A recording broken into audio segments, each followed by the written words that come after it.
Where were we? I don't know. The In camera another died. dimension. In another Do you dimension. believe in space-time? Do you think we flow through space-time Within within this life? Einstein was right. Because उसने theory of relativity में यही कहा था ना, fabric of space and time, और वो जिसके तो अंदर हम मैक्रो बॉडीज के हवाले से था, लेकिन मुझे वाले आइडियाज बड़े अच्छे लगते हैं, द आइडिया ऑफ रीइंकार्नेशन और द आइडिया ऑफ रूह, और रूह तो ऑफ कोर्स वक्त की कैद से आज़ाद होती है, तो वो स्पेस टाइम में ट्रैवल कर सकती है, हमारे मुख्तलिफ वजूद हैं, किसी जगह पे हम क्या हैं, किसी जगह पे हम क्या हैं. एक YouTube channel है Coach Kasart. It's a German channel. It translates to In a Nutshell. It's a science channel. And they have this film called The Egg. और उसमें दिखाते हैं कि जो हम सारे हैं ना, हम सेम हैं. We're an egg on our way to becoming God. Okay. और God कहता है कि you'll be a part of us. You'll be a part of me soon. Yeah. But very you're unhappy. right now you're in the egg state. Yeah. You'll bleed into me eventually. Yeah, अपने you'll bleed वक्त का into इंतजार because I mean if you think of it in a scientific way, we can now genetic edit. You got CRISPR, so the basic building blocks of life are something that now we can manipulate. पहले हमें environment इतनी manipulate कर रही थी, but now we're getting that ability. So as we're getting more and more abilities to do things and manipulate the environment, that's almost like omnipotence is what we'll achieve. मुझे ये भी लगता है कि इंसान का जो खुदा का तसव्वुर होता है ना, वो बड़ा इंसानी होता है. हम लोग हमेशा गॉड को उस तरीके से अज्यूम करते हैं और प्रिज्यूम करते हैं जो कि हम नहीं कर सकते होते. तो क्योंकि ह्यूमन एबिलिटी भी जनरेशन वाइज चेंज हो रही है, मुझे लग रहा है गॉड का इमेज भी चेंज हो रहा है. What we considered godly 1000 years ago is now considered probably a dispensary का काम. And what is considered godly today? What even is considered godly today? I think godly has become so many different meanings. One thing's for sure, it's everlasting. That which can never end, and that which is always. For me, godliness has to be something that we are incapable of, and we are striving towards that capability. और आजकल जो मुझे चीज़ लगती है, that is radical empathy. Radical empathy. Radical empathy is कि अगर किसी ने ये वाली बात कह दी है कि ये वाला बंदा मुझे बड़ा बुरा लगता है, ये वाला बंदा बहुत चावा है, ये वाला बंदा बहुत चूतिया है, इसने बहुत घटिया बात की है, इसको कैंसिल कर दो, इसको जहर दे दो, इसको मुल्क से दारबदार कर दो. तो वो वाली चीज़ कि मेरा जैसे जाके बैठते हैं, सुनते हैं, उनके पास कहने को क्या है, not from the judicial stand point कि जी वो हम लोग के तराजू है, इधर आपकी बात को तोलेंगे, इधर आपकी बात को तोलेंगे, इसमें से दुरुस्त कौन सी है. दोनों दुरुस्त है. हाँ. मल्टीपल ट्रूथ्स कि ये दोनों बातें अपनी जगह दुरुस्त हैं. और हमारा काम है कि हम एम्पैथी के साथ, काइंडनेस के साथ इन सारी बातों को समझते हुए मीडिएशन की तरफ और बढ़ावे की तरफ लेकर आए, ताकि चीज़ सॉर्ट आउट हो और आगे जा सके. हाँ, किसी चीज़ को भी समझने के लिए, मतलब कि अगर आप उस आइडिया को एग्जिस्टेंशली अपने थ्रू लिव आउट नहीं करने के लिए तैयार, तो आप उसको कम्प्लीटली समझ भी नहीं पाओगे. और ये तोलना जो है, ये तो आई थिंक हमारी एकेडमिक क्रिटिसिज्म में भी यही होता है कि आप कोई चीज़ नहीं समझ पाते, एकेडमिक्स आगे ना बढ़ पाती हैं अगर आप तोलने के लिए तैयार ना होते. आप मेजर मोनोथियस्टिक रिलीजन्स अपने 3 अगर मॉडर्न जो हम कहते हैं, क्रिश्चियनिटी, इस्लाम एंड जुडाइज्म, उनको पढ़ रहे होते हो, तो you are contrasting and comparing and you're understanding more. But what I was wanting to say was that till we can capture death, because death is something that makes us believe in the hereafter. I think death is a myth. So when human beings stop dying, they're God. I think death is a myth. I think death is You think the reincarnation? failure of human thinking. Basically, क्योंकि हम लोग death से इतना obsessed हैं और death को obsessed करने से इतना ऑब्सेस्ड हैं, मगर हम किस चीज़ को डेथ कह रहे हैं? हम तो जिस्म की मौत को डेथ कह रहे हैं. और हमें उसमें ही पता है कि 3 लेवल्स पर डेथ होती है. सबसे पहले सिस्टम वाइज है कि सांस लेने का सिस्टम आपका बंद होगा, दिल की धड़कन बंद होगी, फिर ब्रेन डेथ उसके मेरे ख्याल से 2 मिनट के बाद है, और फिर बाकी जितने भी बॉडी के सेल्स हैं वो अपनी अपनी स्पीड के ऊपर मरते हैं, आराम आराम से, आहिस्ता आहिस्ता. सो लेकिन ये कॉन्शियसनेस जो चीज़ हम हमेशा से जानते हैं खत्म हो जाती है. Some cells are alive while we are dead. So is there still life in us? सवाल फिर ये बनता है ना कि लाइफ क्या और डेथ क्या. तो हमारा एट सम पॉइंट तो सब मर जाते हैं, और वो इस कंटिगुअस बॉडी होल का हिस्सा भी नहीं रहे, वो बिखर जाते हैं, वो आपके अंदर की चीज आपके बाहर चली जाती है, मेरे ख्याल से खाई जिस्म जाती की है. मौत है. हाँ, वो जिस्म की मौत वो है. जिस्म की मौत है, और रूह आगे चली जाती है. रूह पता नहीं कहाँ जाती है, वो तो पता चलेगा देखने के बाद, लेकिन रूह कहीं जाती जरूर है, या रुक जाती है, या अमर हो जाती है, या भटकती रहती है, या इस तरह की कैफियत में रहती है. मुझे निर्वाणा का कॉन्सेप्ट बड़ा इंटरेस्टिंग लगता है कि what if death is a freezing of that final microsecond emotional state that you are in, that moment, that final microsecond before the switch goes, वो जो चीज़ है, what if you freeze in that? It's like a black hole. जैसे black hole में अगर आप किसी चीज़ को गिरते हुए देखें ना, तो आपको नजर आएगा कि वो ब्लैक होल के अंदर जा रहा है जा रहा है जा रहा है जा रहा है जा रहा है जा रहा है जा रहा है गिर रहा है, नहीं अब एक जगह पे आकर स्टॉप हो जाएगा, उससे कुछ भी आपको नजर नहीं आएगा, हाँ लाइट ही नहीं होता बिकॉज वो पॉइंट है जहां से लास्ट लाइट आपको नजर आई थी. So the last state that you know of it is that state. उसके बाद क्या ये हमें नहीं पता. सो मुझे कभी कभार डेथ वो लगती है कि वो जो बिल्कुल आपकी आखिरी कैफियत है ना, उस वक्त जो आपका वो जो आपकी हालत होगी, तो वो अगर आखिरी कैफियत अगर प्लेजर में होगी तो फॉरएवर प्लेजर, अगर वो पेन में होगी तो forever pain, hell for you. And there was this biochemical study जो कि हुई थी और उसके अंदर ये वाली बात पता चली थी कि right at the time of death हमारे दिमाग is flooded with serotonin and dopamine, यानी कि सारे के सारे, and supposedly DMT is also released. That so basically the final is when your brain really trips. And I would like to say that is also the most truest state, because जिन लोगों ने psychedelics किए हुए हैं, मैंने किए हुए हैं, मैं तो दुनिया का हर नशा किया हुआ खैर, मैंने भी किए है ना, कितना मैंने बस वो नहीं किया हुआ, वो जो मैंने सुना है कि वो बिच्छू की दुम नहीं होती, उसको खुश करके उसका पाउडर बना के करते हैं पेशावर में. 5-MeO DMT. Is that DMT? Yeah, you smoke it, right? You put it on a glass पे रखते हो और फिर वो सूख जाती है, फिर उसके crystals उतारते हो. No, I haven't. You can't find it anywhere. I also haven't. I've done DMT once though. I haven't done ayahuasca. Ayahuasca no. यार उल्टियाँ पता नहीं, कभी कर लेंगे जाके. करते हैं मैक्सिको में जाके. DMT का ये है ना कि वो ayahuasca is a orally ingested thing.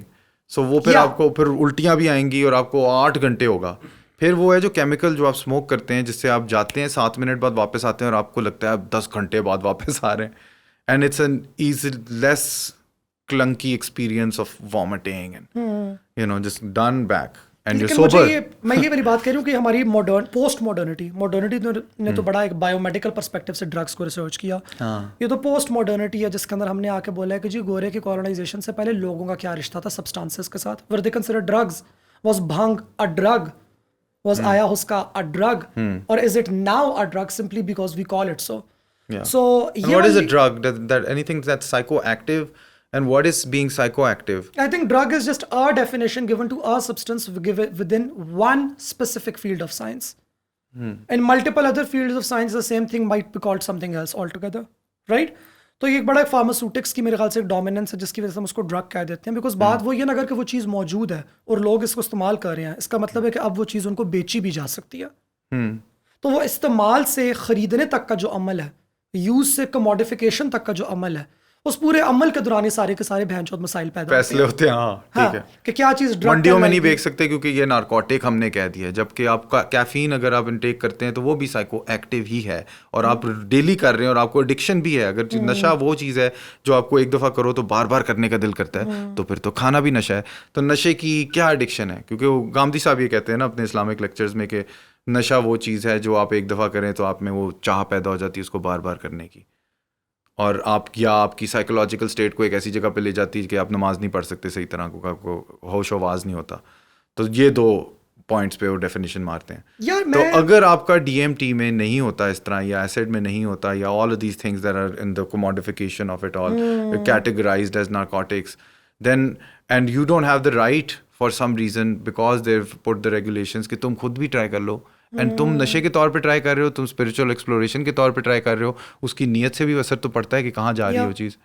अच्छा, आपको तो पता होगा, आप अमेरिका में रहे हैं क्योंकि कि जो चर्च सबसे पहले इलीगलाइज हुई थी, जो पौधा कैनबिस इंडिका का, it wasn't illegalised as a drug, it was illegalised because जब स्लेवरी अबॉलिश हुई थी तो a lot of black people started growing hemp, भांग का पौधा, और उससे उन लोगों ने अपना फाइबर बनाना स्टार्ट किया और अपना फैब्रिक बनाना स्टार्ट किया, which was much more resilient than cotton, much more cheaper, और उसकी वाटर इनपुट भी कम था. सो सबसे पहले एग्रीकल्चरल मिनिस्ट्री के ज़रिए गोरे ने कैनबिस की कल्टिवेशन को बैन किया because the black economy of hemp plant was basically, and the hemp fabric was outdoing the white economy of cotton, जो कि सारी साउथ के अंदर मौजूद थी. वॉर ऑन ड्रग्स जो दुनिया भर के अंदर हो रही है, just like the war on terror, it has a very sly racist as well as white capitalist mission on what gets commodified as a drug, what gets produced, what gets sold, and who reaps the profits. तो मुझे तो हमेशा ही लगता है पाकिस्तान के अंदर ही क्या दुनिया भर के अंदर उससे मल्टीपल RCTs हो चुकी हैं, मल्टीपल स्टडीज़ हो चुकी हैं, और लोगों को सुन के बड़ा डर लगेगा बिकॉज लोगों को आदत है ना कि जब तक डंडा ना मारो तब तक हम ठीक काम नहीं करेंगे. खसूस तो स्लेव मेंटालिटी जो हमारी पाकिस्तानी लोगों की पोस्ट कॉलोनियल स्लेव मेंटालिटी अभी तक अब्बा जी तलाश करने वाली, जैसे मुझे गालियाँ भी देते हैं, देते रहो. तो हुआ ये कि अगर हम पाकिस्तान के अंदर फॉर एग्जांपल अगर हम चर्च को लीगलाइज करते हैं तो वो तमाम जगह जहाँ पे ये काश्त हो रही है वहाँ के लोगों को जाता है डायरेक्ट प्रॉफिट, कल्टीवेट करने का, बेचने का। जहाँ पे प्रोड्यूस हो रही है वो मैन्युफैक्चर करने वाला आगे होलसेल रिटेलर को देगा या सप्लायर को देगा और वो अपनी कॉस्ट उठाएगा। और आगे सप्लायर एक्चुअल अब क्वालिटेटिव इन्फॉर्मेशन के साथ कि इसके अंदर THC कितनी है, CBD कितनी है, इसका हाई किस किस्म का हो सकता है, साइड इफ़ेक्ट्स किस तरह की हैं, यूज़र प्रोफाइल एक्सेट्रा, कि आप यूँ इस्तेमाल करें यूँ ना इस्तेमाल करें, वो तमाम चीज़ें हो सकती हैं। All that money that is black money right now, because P तो रही है, बिक तो रही है और आइंदा भी बिकेगी। It's a cultural thing, you can never stop it, बिल्कुल ऐसा है। Never stop it. हम इंटीग्रेटेड है हमारे कल्चर के अंदर, it's not a bad thing to begin with. वो सारी की सारी ब्लैक मनी आपकी वाइट मनी हो जाती है and it becomes taxable income. On top of that आप जितना टैक्स रेवेन्यू जनरेट कर रहे हैं इसके जरिए, बोलें कि इसका 50% या 40% या 30% हम लोग देंगे नेशनल मेंटल हेल्थ को, खुसूसी तौर पे drug rehabilitation services and addiction rehabilitation services के लिए। This is how this policy is suppose to be run, but guess who will not let it run? It's not the मौलवीज। वो तो चलो एवी ड्रामा कर लेंगे ना, जमात इस्लामी की तरह के वोट नहीं मिल रहे तो चलो यहूदी एजेंडे का इल्ज़ाम लगा दो, फहाशी का इल्ज़ाम लगा दो, नशे की फरोख्त का इल्ज़ाम लगा दो, कुछ भी अपनी बचौती करो ताकि हमें वोट मिल जाए किसी तरीके से। ये वो नहीं करने देंगे जो कि ब्लैक मनी कमा रहे हैं अभी करंट टैक्स हो जाएगा ना, क्योंकि वो टैक्स हो जाएगा। तो क्योंकि पीछे जो किसान उगाने वाला है वो तो भी गरीब है, चरस बनाने वाला भी गरीब है, सड़क पे बेचने वाला भी गरीब है, उसको तो पुलिस उठा के भी ले जाती है, इतनी सी उसके पास से मिलती है, ज़्यादा और डाल देती है, पकड़ लेती है। तो सारा पैसा फिर जा किधर रहा है? कहीं तो जा रहा है। Trace the money and it is that who is not going to allow it. But I do want to see a world, a future जहाँ पे यही वाली बात कि पढ़ पढ़ इल्म हज़ार किताबा, कि जी आप गांधी साहब से पूछ लो या मेरा हनीफ साहब से पूछ लो, आप कुरैशी साहब से पूछ लो कि जी मुझे इस बात का जवाब बताएं, उस बात का जवाब दें। अच्छी बात है, इंसान को रिलीजियस काउंसिल लेनी चाहिए, लेकिन at the end of the day कभी अपने आप चिवड़िया ही नहीं, कभी अपने आप से आपने पूछा ही नहीं। तो जैसे आपने बोला ना कि हम जब वो चीज़ों को रिलेटेबिलिटी के साथ एक्सपीरियंस करते हैं, नॉट विद सिंपैथी कि मुझे समझ आ रही है तुम क्या कह रहे हो, बल्कि नहीं, मैं महसूस कर रही हूँ कि तुम क्या कह रहे हो। हकीकत जब एक आईना बन जाए, जब आपको आईने के अंदर अगले इंसान की जज्बात को, अगले बंदे की तारीख को, अगले बंदे के एहसासात को मिरर करना पड़े, तब आप चीज़ों को ज़्यादा बेहतर तरीके से समझ सकते हैं। और उसके अंदर हमारी ज़ात की फ्लेक्सिबिलिटी होना बड़ा ज़रूरी है, क्योंकि अगर हमने सीमेंट की तरह ठक करके अपनी एक ज़ात का एक जाविया बना लिया हुआ है, उसमें रूम नहीं रहता आगे पीछे होने का, तो वैसे हम और लोगों को समझ नहीं सकते, और हम अपने ही मतलब, अपनी ही तस्वीर बल्कि शायद एक तरीके से वो प्रोजेक्ट करते रहते हैं और लोगों के ऊपर। जिस बंदे से हमें नफरत होती है, we hate them because they remind us of them ourselves, the worst part of ourselves. The people that we love, well, we love them because they remind us of all the parts in among us that are absent, that we are longing for. Beautifully said that. I'm just gonna cut it right there, man. क्या बात है भाई, क्या बात है।